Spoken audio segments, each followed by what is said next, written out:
Let's begin the Amazon SageMaker training hands-on. And this time, we will perform the training using the Iris dataset. The Iris dataset is the famous dataset used in the world of the machine learning and data analysis. And we will have the computer distinguish the species based on the measurement of the iris flower. Specifically, there are 3 different species of the iris. The iris dataset contained 50 samples from each of the 3 species, or a total of 150 samples. The data includes the width and the length of the petal and sepal, and these 4 measurements will be the features used to determine the species. Technically, you can conduct a various experiments with the dataset, but the purpose of this hands-on is to learn how to use the SageMaker. So we will import the dataset and run the training from the management console. Alright, let's start the SageMaker training from the console screen. The first, as for preparation, I want to create the S3 bucket to use for the training. Now, I already have a bucket created, but when you create a new one, you can do from the S3 bucket page.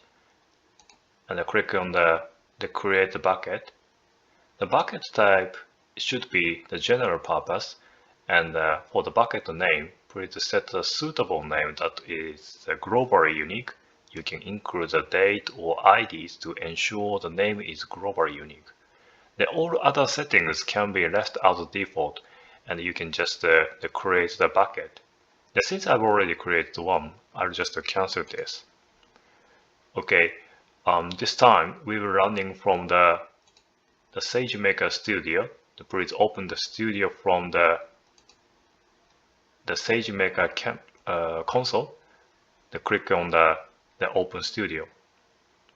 Yes, the current SageMaker Studio UI looks like this. From the left menu bar, click on under the jobs and click on the training. Yes, from here you can see the list of the training job you've run and the status and where they are created and when they were run and so on. So let's go back to the home icon, and this time we will open the Jupyter Lab from the application. Our training from there. Since this is a very simple data set this time, I'll just use the quick start with the machine learning T3 medium instance. Clicking on the launch now. When you open the Jupyter notebook, you will see the page like this. And from the notebook section, select the Python. And we will run the training by executing the Python command in here. First, let's import the necessary Python libraries. I will copy and paste the code.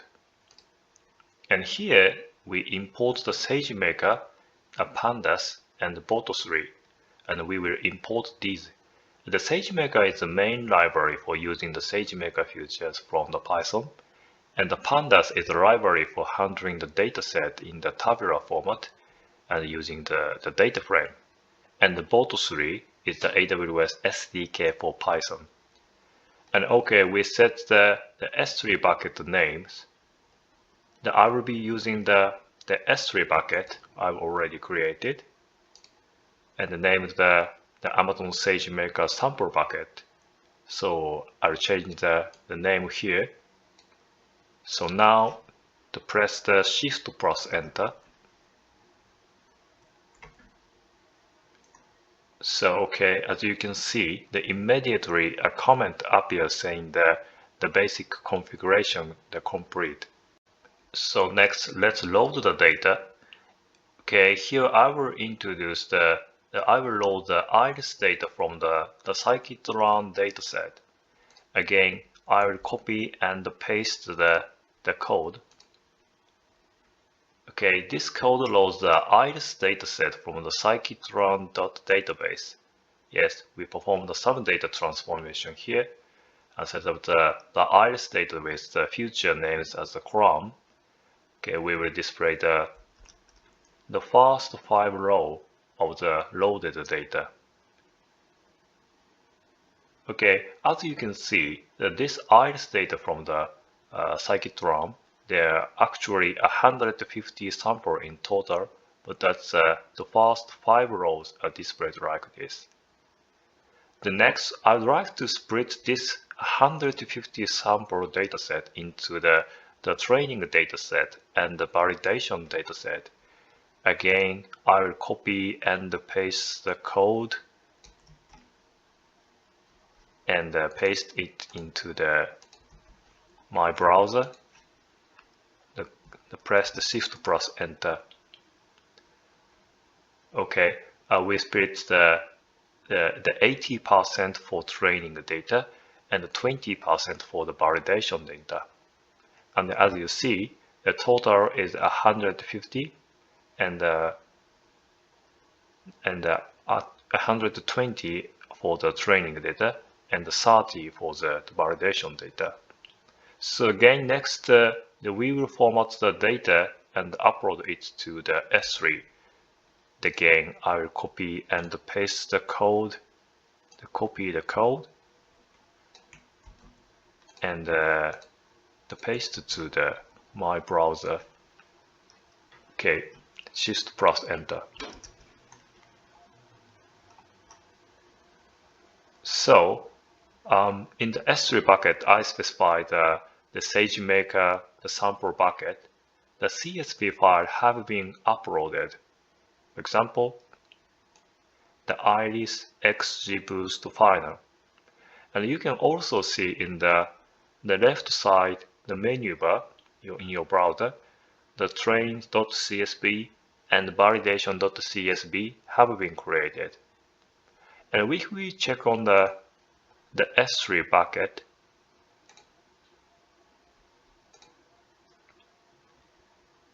and clicking on the object inside, and you can see the Iris dataset has been successfully uploaded for the folder. And alright, once more, and next we will configure the training job. So I will enter the code. So regarding this code I just entered, we are using the algorithm called the XGBoost, and this time we are getting the XGBoost container image here. The XGBoost is a decision tree based model. And also to configure the training job, we are getting the instance type and the IAM role here. And what's important to note here is the hyperparameter setting. And during the training, you can configure the model running process in detail using the hyperparameter. For XGBoost, since it's the decision tree based model, starting from the top, first, the objective, we set the function to the softmax. This is the classification problem with the 3 or more classes. And also we specify the num class equals at 3 because we are classifying into the 3 species. And for num round, we said it's 100, which means the training will iterate 100 times. So okay, press Shift plus Enter. Alright, the training job configuration is complete. So now that the training job is configured, and we will actually run the training. So I will copy and paste the code, copy the code, and the paste the code in my browser.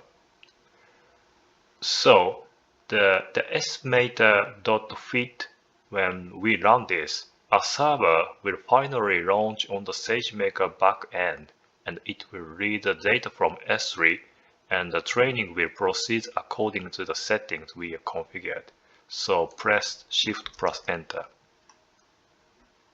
Yes, it will take some time from the start of the training until it's finished, so let's wait a bit. Okay, for me, the training complete in a little over 2 minutes. So the detailed log for the training are also displayed here. From the start of the training, the data download, and scrolling down a bit, the training completed in about the 2.5 minutes, okay? And if we go back to the SageMaker Studio on the left side, open the training, so you can see the status is completed. The training has finished successfully.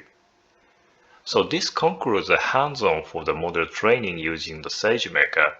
As you saw, we ran the training by entering the Python code step by step in the Jupyter notebook from the Jupyter lab. And you can see that this was linked to the actual SageMaker Studio, where the training job shows as complete. Okay, this concludes the hands-on for training jobs. So let's proceed with the model deployment and inference in the SageMaker Studio. Previously, we trained the model using the Iris datasets. Let's do a quick review of the previous hands-on. Last time, we ran the training from the SageMaker Studio.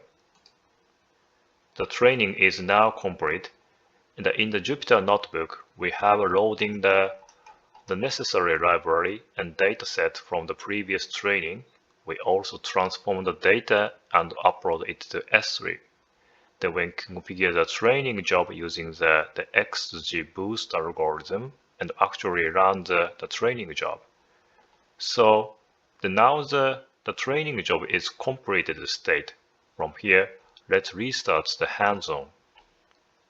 So next, I'd like to deploy the completed model. Then we will enter the code to deploy. So I copy and paste the code, and we enter the deployment code like this. And here we set the instance count to 1. So click on the press Shift plus Enter. And the deployment will take some time, so I'll pause the video and wait. So alright, after waiting a few minutes, the deployment is complete. And as you can see, the endpoint name is displayed here. So okay, let's go back to the SageMaker Studio and clicking on the under deployment and the endpoint. So the endpoint was created successfully, as you can see. So okay, now let's prepare the new data, and we have the model maker prediction. Here we will take the deploy take the first row of the validation data, then remove the answer column label, and send the data to the model. For the model, we send it to, let's look at click on the Shift plus Enter. So let's look at the prediction result. So the data sent to the model had these pattern and sepal sizes is the 6.1, 2.8, and 4.7 and 0.2. The level for this data is 1, and the prediction result returned from the model is also 1. Since the true level and the modeled prediction match, we know the inference was performed correctly. So, okay, this concludes the series of the hands-on session using the Iris dataset from the training to model deployment and the inference. And once the hands-on is finished, please make sure to delete the endpoint and clicking on the endpoint page in the SageMaker Studio. From here, you can delete the endpoint. So okay, this concludes the hands-on. So let's continue the hands-on using the Iris dataset. This time, I'd like to perform the evaluation for the classification model, such as the accuracy and the confusion matrix. And this hands-on is on the continuation of the previous sessions, as we will proceed with the endpoint already deployed. So going back to the studio, And if we check the endpoint from the deployment section in the left menu bar of the SageMaker Studio, then we can see that the endpoint is in the in-service state. And from this state, we will perform the validation on the deployed model. The main evaluation metrics used for the classification model include the accuracy, the confusion matrix, and the classification report. Alright, let's execute the code step by step. The first three, let's run the inference on the entire validation dataset. And we have the 150 sample in total, and our validation set was the 20%, which is the 30 sample. And we will pass these 30 sample to the model and look at the prediction result. I copy and paste the code and run the prediction for all the validation data. So click on that, press the Shift plus Enter, and the inference will be start. So you can see that the inference is complete. The true label and the model prediction are listed side by side, and it looks like the true label and the model prediction mostly matches. So alright, next let's calculate the accuracy. In the same way, I copy the code and paste it into my browser. Clicking on the browser. So, and here we will import the accuracy score from the scikit-learn metrics library, and this will automatically calculate the accuracy. So press Shift plus Enter. In this case, the accuracy is 100%. Generally, in classification problem, an accuracy over 90% is considered very high, but this time, the Iris dataset, we have 100% accuracy. So next, I'd like to display the confusion matrix. The confusion matrix is a tool for visually understanding the performance of the classification model. For this as well, I copy the code and paste it into my browser to copy to the cell. So enter the code. So this time we import the library from the matplotlib, the cbom, and the scikit-learn, and create the confusion matrix. So press Shift plus Enter. So scrolling down, when you do that, you can see the three types of the Iris species for classification. So X-axis and Y-axis, and list the three species. And the colored part in the center, and this shows the correctly predicted result for the 30 sample. The predicted label is the horizontal axis. The true label is the vertical axis. Since all value 10, 9, and 11 are in the colored diagonal cells, it means that the classification was 100% correct. So next, let's look at the classification report. Again, I'll copy and paste the code and press the Shift plus Enter. So, and here we have the precision, the recall, and F1 score. All the evaluation metrics are listed here. And for the classification model, it classifies everything perfectly. So all scores are 1.0. So alright, this concludes the simple hands-on for the evaluation of the classification model. So now I will show you how to cleaning it up. To delete the endpoint, you can either input the code, like delete the endpoint, or going back to the studio and selecting the endpoint and click on the delete from here. So this concludes the hands-on training.